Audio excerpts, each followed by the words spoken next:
by receiving Christ or not receiving Christ. Either they accept or reject. This is So,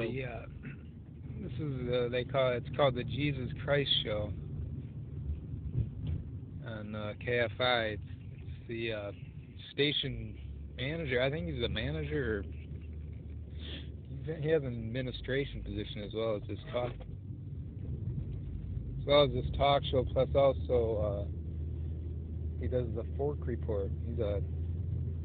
He's a gourmet chef. Well, I don't know if he's a chef, but he knows a lot about cooking. He actually talks about it every week on Saturday, I think it is. And then he does this Jesus Christ show on Sunday mornings where he plays the part of being Jesus himself, sort of. He sometimes breaks out of character, and he has some theological education, it seems like, although I've never heard him talk about where, if it's like formal, like does he have a degree or what, I don't know, but usually he sounds fairly moderate and wise. And sometimes, like today, for example, I heard him say something that I tend to disagree with. Like, he was giving an example of sin. He said sin is not because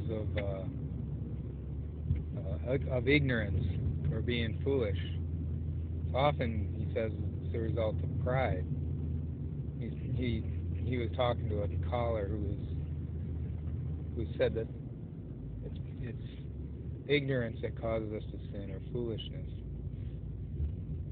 And he said, no, it's pride.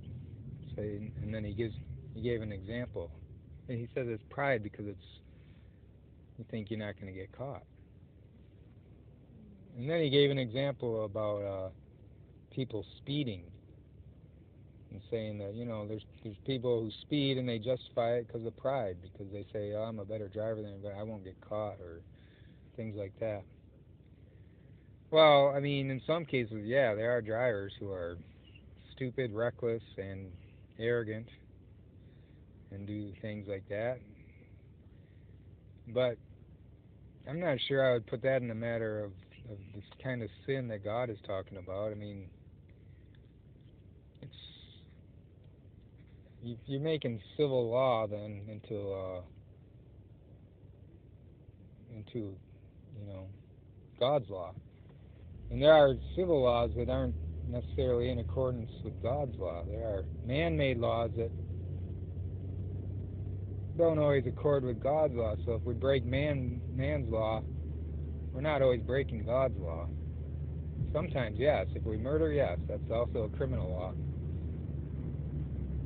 If we lie, that's breaking God's law, but not always breaking man's law. And then traffic infractions, speeding. Yeah, I mean, there are times when it could be a sin if you're doing it so recklessly that you could kill somebody, hurt somebody. But other times, speeding, the speed limit it's more about the spirit of the law. He should mention the spirit of the law, You could be going 60 in a 55, and if a police officer stops for speeding, I mean, technically, legally, yes, you're speeding, but according to the spirit of the law, you're not. Usually, you're usually allowed at least 5 over leeway. Or what if it's a really late at night and there's nobody around? You could drive 15 over, it wouldn't be hurting anybody. And so that would be within the spirit of the law. You wouldn't be potentially endangering anybody. So I think he kind of fell short on that example there by using the traffic law to illustrate God's law, sin. Just a thought for the day. Merry Christmas.